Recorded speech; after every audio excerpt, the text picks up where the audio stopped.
welcome back and good morning once again. My name is Freddie Ndimuli. You're still watching TV47 Breakfast. We now want to discuss matters education. Of course, artificial intelligence has changed a lot, and the classroom is also changing. And just what are the prospects looking forward? What exactly is AI supposed to do in the classroom? Is it supposed to take over the role of the teacher? What else will it do? And how is the education transforming or shifting as we continue with this? For this conversation, we are very much privileged to have in studio Dr. Tony Devine. He is a Vice President Education at Global Peace Foundation International. Welcome to TV47. It's a great pleasure to be here, Fred. All right, so what exactly do you do on a daily basis when you wake up, Dr. Devine, so that we understand your role in this conversation? Yeah, so I guess my mission for many decades now has been this topic of transforming education, right? So why am I so keen on this, right? So if you think about it, in terms of having an impact on the world, when you consider the fact that, you know, we have the world's largest youth population in history, right? 1.2 billion young people, okay?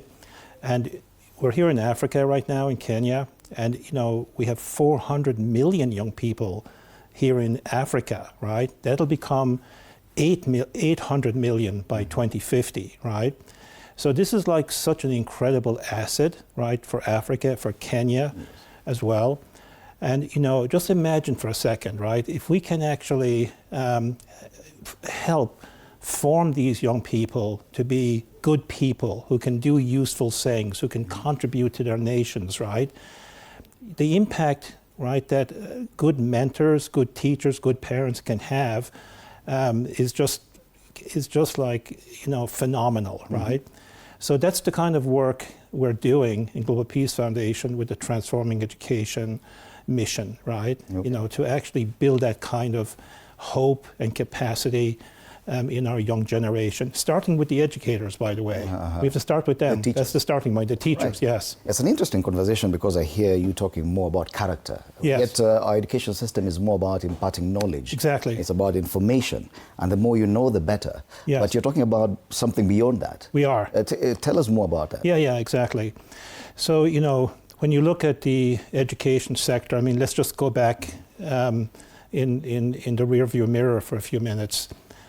What we have right now globally is called the conventional educational system, right? It's been around for 300 years, and its whole focus is knowledge acquisition, right?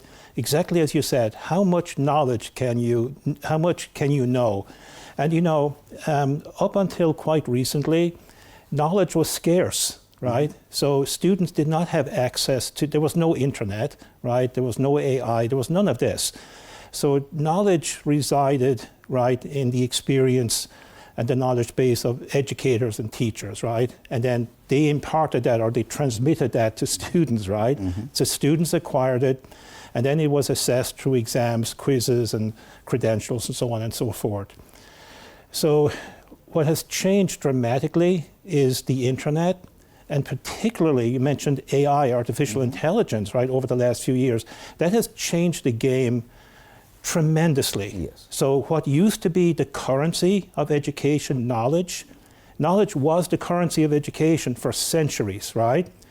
That currency has been devalued in a tremendous way because of artificial intelligence, because the world's knowledge is available on any device, anytime, especially with AI. You can access the right amounts and the right ingredients to solve all kinds of problems, right?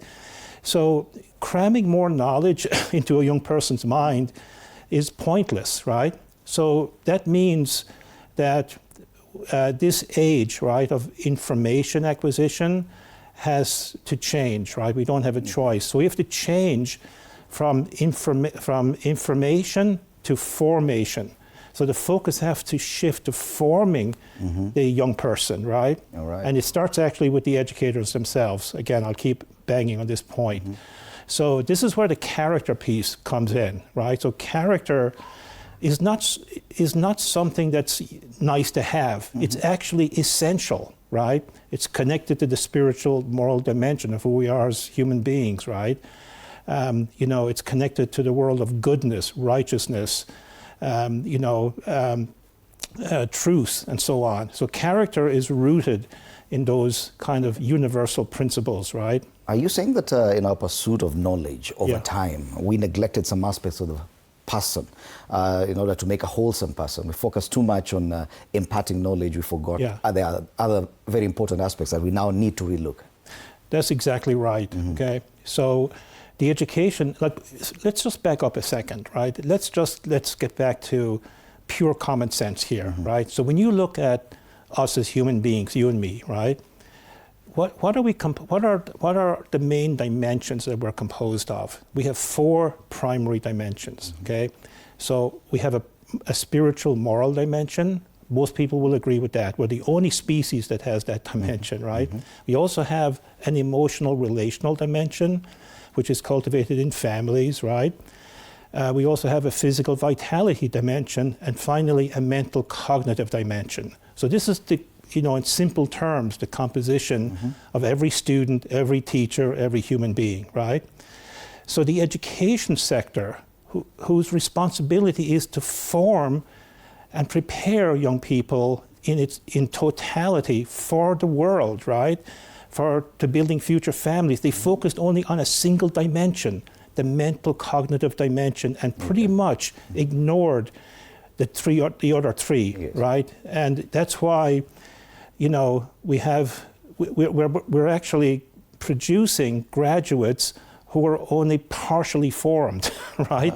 And actually now in this age, it's almost irrelevant, because all the knowledge that they were forming them on, right, in the mental cognitive area, is now available through AI, right? But that presents a problem. Yes. You yourself hold a doctorate in education. You're a doctor of education. Yes. Are we saying that such titles will no longer exist going forward, that people will not seek postgraduate degrees, being professor, being a PhD holder, because now we're no longer pursuing knowledge. The knowledge is available, now it's dealing with a person. Is that the reality that we're looking at now? Yeah, that is becoming the reality, right? So I have a PhD, right, doctorate in education, and if I was, let's say, starting, I got that 20 years ago, 25 years ago.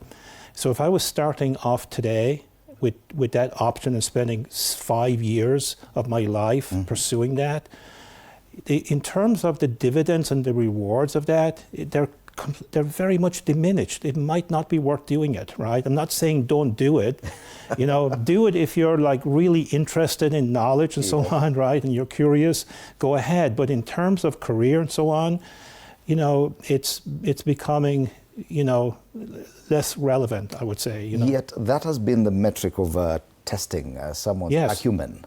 So when we talk about character and building the wholesome person, then how do we judge one person from the other? Who's better? What metrics do you use? Yeah, so that's a good question. So let's pause here for a second, and let's focus on the metrics we are currently measuring on, right? So, the education sector, right? And here in Kenya, you have the final exams. It's a big deal, right? The final exam of a high school student. The KCSE. Those exams, right? So let's say, right, that a student, let's say it's Julius or Mark. Let's say they got straight A's, right, on maths, science, chemistry, you name it, right? Now, how is that an indicator? This straight A student in academics, how is that an indicator that this is a good person? How is that an indicator that you can trust this person? How is that an indicator that this person can work well with colleagues, or that other people would like working with him or her? How is that an indicator of this person that they know how to apply skills to solve problems? It's not. It's just an indicator that they actually retain some information and probably have forgotten it, right? Are you okay? But they're brilliant. Yeah, they might be brilliant for a moment, but in the world of AI, that is like a candle in the wind, right? It's momentarily, right? Because you have to, even with AI, by the way, I've been using it in a very intense way for my work in the last, in the last year, in the last few months. how most people use AI is kind of in a generalized way. They pop in every now and again, they ask a question, they get a response. But when you're using it, for projects or for what we're doing is developing the Transforming Education blueprint, right, which we'll talk about a little bit. And I'm working on it like 12 hours a day, right? And you suddenly actually realize the limitations of it. I was surprised, right? And I had to actually spend 90% of my time was wasted doing the same thing over and over and over again. I don't want to get into the details here, right? So, this is to all the students out here, right? In order to use this well, this is a skill that you have to acquire. I would encourage everybody to start using it, right? But use it a little bit more intensively. And, it is actually a tremendous opportunity here, especially here in Africa, right? You can skip the legacy, infrastructure. You can leap over all of that with AI. And young people can start new businesses we'd never heard of before. And, it can open up a whole new economy, right, for these 800 million young people, right, by 2050, right? It will be a phenomenal opportunity, right? So this requires a new set of skills. It's not like, hey, I asked the AI, what's the answer to that test? That is like so basic, it's ridiculous, right?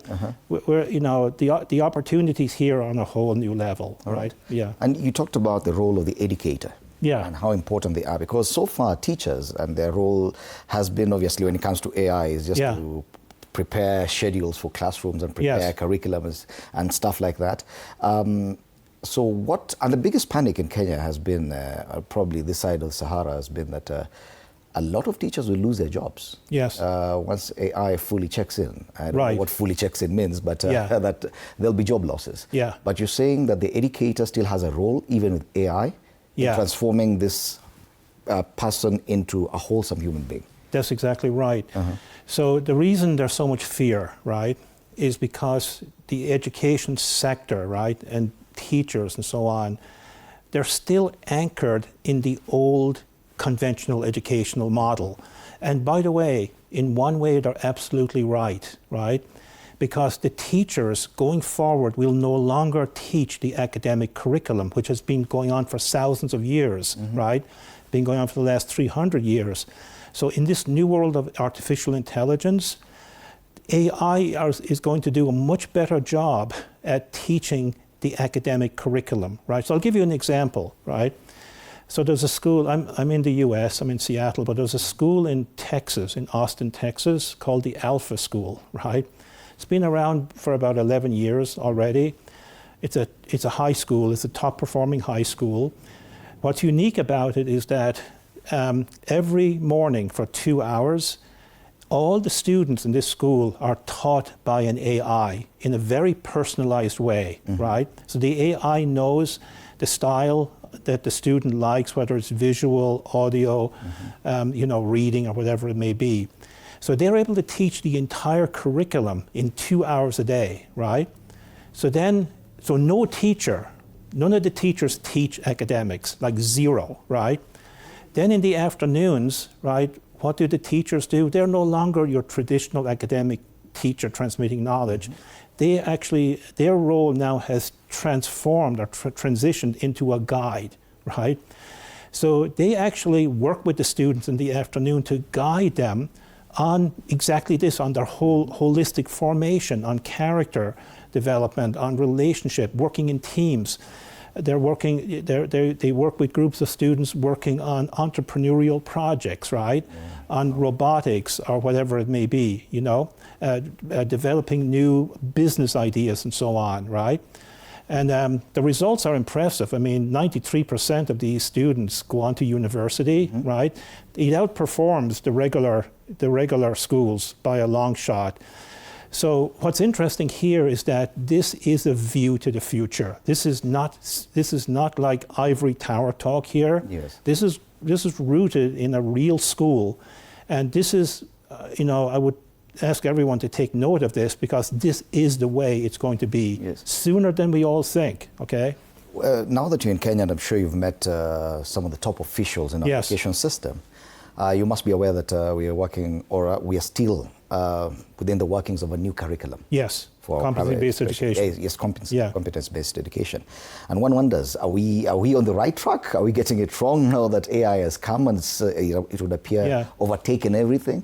Are we saying that our education system could soon be obsolete? Yeah, so, I have to commend Kenya, right, the Ministry of Education here for actually transitioning to the competency-based education approach, right? So that's actually a good start, right, in the right direction. It has many positives about it, right? But it's I consider it like a fantastic start on the journey, but it's not complete, right? The journey is not complete yet. So this is where we have to also bring in build on that, right? With this holistic development of our educators and students on the character, the relationships, the physical vitality. Using higher order mental cognitive functioning, not your basic knowledge retention and retrieval, right? But going way beyond that. And a lot more experiential learning too, right? Kind of like what's going on in the Alpha School, right? In many ways. So and we had a fantastic meeting with the Secretary of Education yesterday, and presented him with the Transforming Education Blueprint. He was tremendously encouraged. We were talking about all these same topics. I was very encouraged by that meeting. And he's very eager to work together to, charter the way ahead, Tell us more now about the blueprint and how it works in our system, because we're already on a path. Yes. We are set, we have exams. Yes. And, our learners know what they need to do by the end of the year or by the end of their school tenure. So how do we begin changing, and where does that conversation start? Even as you input how your blueprint plugs into it. Right. A great question. So we have in Global Peace Foundation we actually have a lot of experience under our belt with actually tackling this issue, right? So first of all, right, what is the Transforming Education Blueprint? So when you look at the word transforming and the word education, it may appear that we're transforming the system. In part, that is true, but more fundamentally, I want to focus in on the word transforming and how it actually is getting articulated in the blueprint. Primarily, the word transforming refers to the personal transformation of educators and students, holistically growing in the character, growing in their ability to relate well with others, increasing their energy and vitality, right? Moving to that higher order functioning. So this is the holistic transformation, right, of educators and students, right? Starting with the educators. And then, education, right, is next. So we have to transform the system, but you don't transform the system before, you have to start with the transformation of people. So this is all about, right, fundamentally, like 90%, this is about transforming people. So this is all about people, transforming people to be better versions of themselves. A teacher coming in to be a better version of him or herself tomorrow than she or he was today, right? And we actually, in the Philippines, right, so this is another country in the Global South that we work with, and we've actually gone deep into 2 regions. There's 17 regions in the Philippines, right? By the way, what's interesting about the Philippines is that the Department of Education, that's what they call the Ministry of Education there, they get the biggest budget from the government, more than defense or any other saying, health care or whatever. They get the biggest budget, right? So we've been working with these 2 regions 1 and regions 3, right? And over the last couple of years, we targeted the superintendents, the assistant superintendents, the supervisors, a cohort of key school principals, and we brought them. School administrators. Yeah, administrators. Yeah, yes. Plus the plus the entire team of the regional office. And in Region 3, they have 20 divisional offices. Each divisional office has 100 staff, right? So this is a huge number of staff. So we worked with about 100 of them 3 different times. We brought them to these workshops that went on for 3 days. The Department of Education funded all of this, right? And what we primarily focused on was the personal transformation of these amazing educators, right? You know, to become a better version of themselves spiritually, morally, character-wise, in their ability to relate. You know, I was surprised how unhealthy educators are, right? Many of them they don't walk much, right? You know, they don't exercise much. So we actually had them going out on walking for an hour every day, right? They actually did it. And it was tremendously transformative. I also discovered too, which is really surprising, I asked in the workshops, you know, there's 100 people in these workshops, right? These are your top folks. You know, how many books have you read in the past year, right? So up hands who read 12 books. Nobody raised their hand. Only a very small number, I mean single digits, only read 1 book. Yes. So even though you would imagine that the mental cognitive dimension, these educators would be constantly reading, getting a comment, but they're not even doing that, right? It's the same here in Kenya, it's the same in the US, it's the same everywhere, right? So we're not even fully developing the bane of the education sector about knowledge acquisition. They're not even the educators are not acquiring enough new knowledge, which is unbelievably crazy, insane, right? You know? Yes. So what happened, right, after we took these educators 3 times over a year, right, they actually really did make tremendous progress in changing old habits, in coming in with a fresh perspective, being very hopeful, having more energy to engage with their students. It was actually transformative. And then based on that, they actually cascaded this down to their schools and teams, right? How easy or difficult is that? Because you're dealing with adults here, people who are already mature. It would be different if you're dealing with a learner at elementary level. Right. But people who are already in their 30s or 40s, how difficult is it? Well, Fred, the secretary mentioned, that came up in the meeting with the secretary yesterday as well, this exact point, right? Like, you know, how can you teach an old dog new tricks, right? Essentially, using common vernacular here. And, you know, this is the way I look at it, right? If we feel, right, that people cannot change, that they're formed permanently for the rest of their lives, whether you're 30, 40, or 50, the work we're doing is pointless, right? It means we have zero hope about the future, right? So if you believe in that premise, you're dead in the water before you start. So you have to start with changing the mindset that human beings are amazing, right? They can do amazing, no matter what age you are, right? You can change course anytime you want. Based on making a fundamental life decision. I am going to be better. It doesn't matter if you're 70 or 17 or 27 or 37, right? And this is what we were able to trigger in these superintendents, assistant superintendents, school principals. We kind of reawakened, right? They're like inner sense, you could say, right? And they were like young people all over again. They were like, it was like, you know, you're talking about young people. They were like working with 16-year-olds, but they were 36, 46, 56. It was amazing, right? And, you know, what happens all the time, right, in the education sector with professional development, it goes 100% on systems, right? Changing the system, and chasing after the shiny new object, right? You know, for many years it was digital skills. It was iPads or, these laptops and whatever it might be, right? They're not even connected to the internet. They're in the schools. It's amazing, right? And now it's AI. And, you know, we're kind of skipping over what is really important here, right? In Africa, and in Kenya and most other African countries, a lot of this, what we're talking about here, transforming the person, the character, and issues around spirituality are left to religion. Churches, mosques, and stuff like that.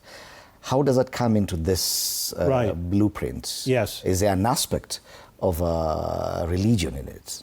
Okay, so when we talk about the spiritual, moral dimension of human beings, this has nothing to do with religion. Okay. Zero, right? Has nothing to do with a particular faith tradition either, right? It's just kind of like who we are. We have this dimension, that's all, right? Now, religion has been very helpful to nurture this along. It's not just pastors, but good parents are crucial in imbuing, infusing good habits to their children. Don't do these bad things, do these good things. So this is not exclusive to religion, right? Teachers can do this, parents can do this, community leaders can do this, right? Okay. So what we're talking about here are more universal spiritual principles and values that are common to all of the faith and wisdom traditions, right? Okay. Like everyone recognizes what is good and bad, right? You don't need to have a degree in nuclear physics to figure that one out, right? But Dr. Divine, when you think about the future of what you're talking about, it almost sounds like utopia. Like we no longer looking for the best person who can accumulate knowledge. Yes. Everyone is well behaved, everyone has a perfect character. Is that what we anticipate in the future, that there will be more people who have wholesome characters, generally good people in the world? Okay, so good question, right? So this really comes down to whether you take the viewpoint of the Western perspective on perfection or the Eastern perspective. So I'm a little bit more orientating to the Eastern perspective, right? That it's constantly developing and growing, right? So I mean, like for example, as we grow through the life cycle, right? Let's say in your family, if you're just a young child, with your siblings, later on you get married, then you have children. So when you look at any kind of virtue, right? Whether it's honesty, whether it is appreciation, the more you are growing within your family community, those virtues take on higher dimension. There's no end. There's no kind of like, okay, I'm done, I'm perfect. There is unlimited opportunity to keep growing and developing. And this is like the most amazing thing about human beings. So you were talking about people being set when they're 35, 45, right? Human beings have literally unlimited potential and unlimited options for their own growth and development. All it requires is a decision. I'm going to move from this state to that state. You can always be better. You can always be more kind, right? There is no limit on kindness. There is no limit on love, but right? Also, there are bad people everywhere in the world. There are, yes. What happens to them? Is this transformation going to carry them also? Or what happens? Yeah, so people, there's all kinds of levels. If you look at any demographic or any city or town, you have a spectrum on where people are at. So you're going to have really altruistic, amazingly good people who are constantly doing something for their community, and you've got criminals, right? You know what I mean, as well. So, it's kind of like we want to have hope for everybody here, right? So even the worst person has the potential not to stay in that state, right? Okay, so you might have more of a difficult job with that person, right? But here again, we have to have hope in humanity, right? That we can always be, the idea of elevating human consciousness is always there. It's always available to every single person, irregardless of their current state, right? So that's what gives me hope, right? That kind of belief. I love that level of optimism. So this currency shift, if we may go back to that, from knowledge to character, what does it take, and where does AI come in? I think we're going back to the blueprint that you have. I do not know if at all there are other examples of places where this has worked in our region, probably in Africa. Tell us more about that. Yeah, so, I'm not sure about the, I think a lot in Africa, a lot of people are, I mean, AI, first of all, let's just back up a little bit. So AI is so new to everybody, right? So you're not alone here. Even in the United States, it's only been around since 2022, right? With OpenAI, and now we have, you know, Claude, and then we have Grok, and we have Gemini. You got all these, and there's many more models, and you've got AI agents now as well, you know. So it's kind of like most people, the vast majority of people are still at the starting gate with AI, right? So here in Africa, you're no different than anyone in Europe or the United States, right? Or South Korea for that matter. Only a very small number are actually, you know, more advanced, but it's like we're talking about 1% or something, right? You know, that's going to increase obviously over time, right? So, you know, the thing about AI is that it's just a tool. It's you know, it's value neutral, right? So information is value, intelligence is value neutral. This is where the character comes in centrally, right? So a good person will use that information to do productive things for humanity, to elevate humanity. Somebody who's not orientated that way, right, will use that information to do bad things, right? Okay. You know, there was this instance here in Kenya with these girls who set fires to their dormitory, right? Yeah. So, you know, if they had a little bit better character, they would never do that. They would be able to self-regulate. They had grievances, right? So they would have figured out a much more productive, healthy way to deal with those grievances rather than setting their dormitory on fire with tremendous bad consequences. People died here and got injured, right? Yes. So, you know, tools are value neutral. It's up to this is where the human being is central. We were in charge of the AI. So we want to use this new tool and intelligence to advance the human condition. That's why the blueprint is called the Transforming Education Blueprint, Building Peace and Boundless Abundance. First of all, we have to build peace, right? Which is really a character issue, right? It has nothing to do with conflict, right? It's a proactive thing. And then with that firmly in place, then you can have prosperity, what we call boundless abundance, right? Through AI, robotics, harnessing the energy of the sun, right? Using these low orbiting satellites to actually connect with the global economy. You can be out in rural Kenya and you can be connected into the rural economy. So these things actually, you know, definitely go hand in hand. Without the values, without the moral component, right, the AI can, you know, it's kind of like you have a misguided missile here. So we need to actually use our stewardship over this new tool and use it for the betterment of humanity, right? So if I get you right, we're trying to restrain ourselves, or at least put some guardrails on the use of AI. So the character building, that's where it comes in. Yes, so character first before you use AI, not the other way around. Well, it takes time to build character, right? It's not like, okay, I'm going to do my character piece this month and I'll do my AI piece next month. The character development and the holistic development of who we are and building good families and so on, that's a lifetime's job. So we're on a continuum here. We want to be going to new levels all the time. We don't want to be stuck where we were 20 years ago, right? We want to keep growing, right? And these technologies are actually growing exponentially. They're not waiting around for us to get our character caught up. They're moving whether we like it or not. We need to get in front of it, however, right? And you know, be good stewards of this. And actually, we're actually advocating for the education sector to harness AI and you know, these exponential technologies, right, like robotics and so on. You know, to advance, to become innovative, to advance the human condition.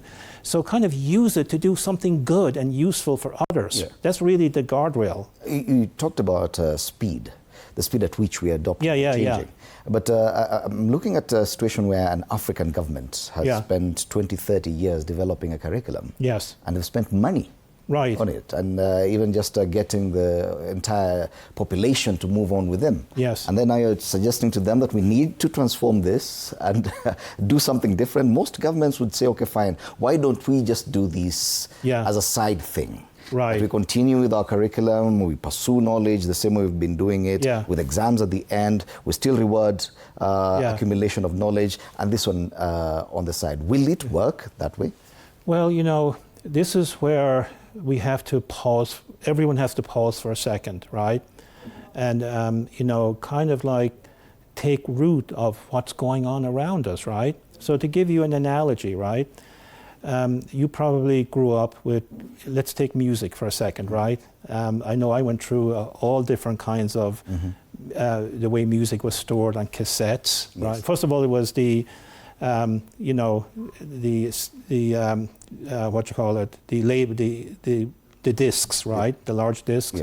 Then we moved to the cassette tape, and then we moved to the CD, right? And we thought this is it. You know, the digital CD was amazing until iTunes came along. And it disrupted the entire music industry, right? There was a big chain in America, I think it was in many other countries, called, you know, Tower Records, right? You know, everyone went there and bought their records.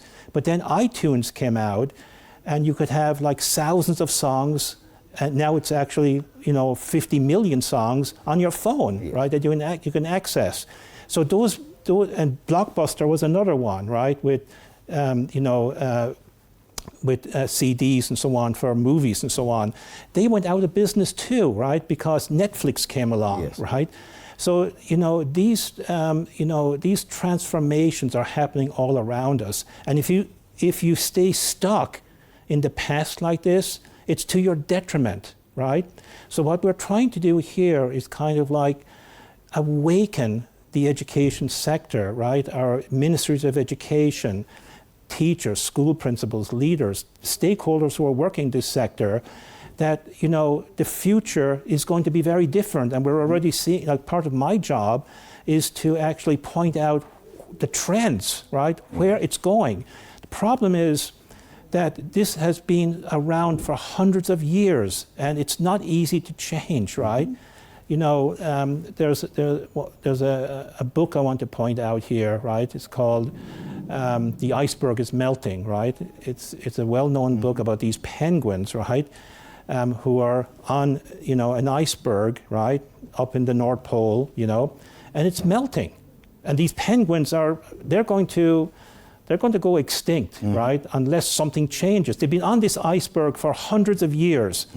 It's uncomfortable to leave the iceberg, but the iceberg is melting, right?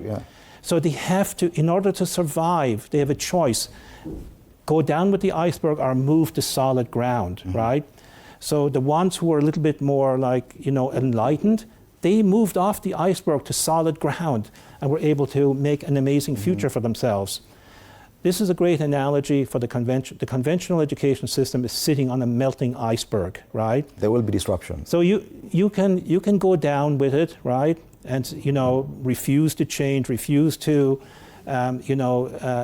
acknowledge where the future is going, which is happening super fast, or move off of it, or transition off of it into solid ground. The solid ground we're talking about here is we're moving from knowledge acquisition to the formation of the entire person. How easy has having that conversation been with this senior government officials who are already stuck in their ways? Probably they do not even have the capacity to disrupt anything at this point. It may be easy just to smile to you, at you, and say, okay, fine, it's a good idea, transforming education, okay, bye. How easy has the conversation been, and how many, let's say, African governments have been easy to accept and take in this advice? So it's been a very big struggle. We've been doing this for since the beginning of Global Peace Foundation, and I was doing it prior to that too, right? So it's been a big struggle. I have to say, though, that when I go back to 2010, it was my first time here in Kenya for our second Global Peace Convention was here, and we brought 300 educators. The Ministry of Education came to that, right? Dr. Moon, our chairperson and founder, was there with the president at that time. And, you know, we were able to start conversations with amazing school principals and leaders, right? We were getting a lot more traction kind of at the, you know, at the field level, right? With school principals, teachers, and so on. I had the privilege to actually engage with amazing school principals at that time.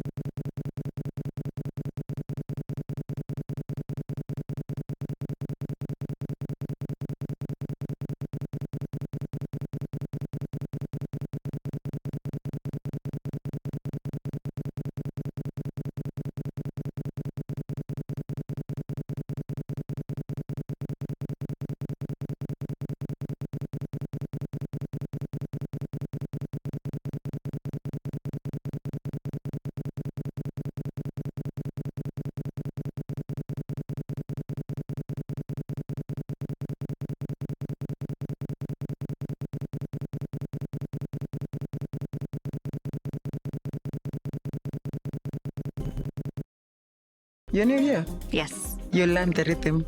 This place is run by structure. Structure. It is a system, ni venye tu ni system haisikizi. And what happens if something you haven't chosen enters your day? I remove it. That's not always going to be possible here. Then you are going to have a problem. Noted. What are you planning? To escape from a resort? This is not a resort, my friend. This is a storage. Wednesdays at 8:30 p.m. on TV47. My father used to tell me that a hotel is the home for travelers. I guess I forgot that. Recently, it's been more of a mirror of my own ambition. We might fail. We will probably fail, but not for a lack of trying. So for the last time, and the first time, welcome to Connect In, the best experience in Eastern Central Africa and its environs.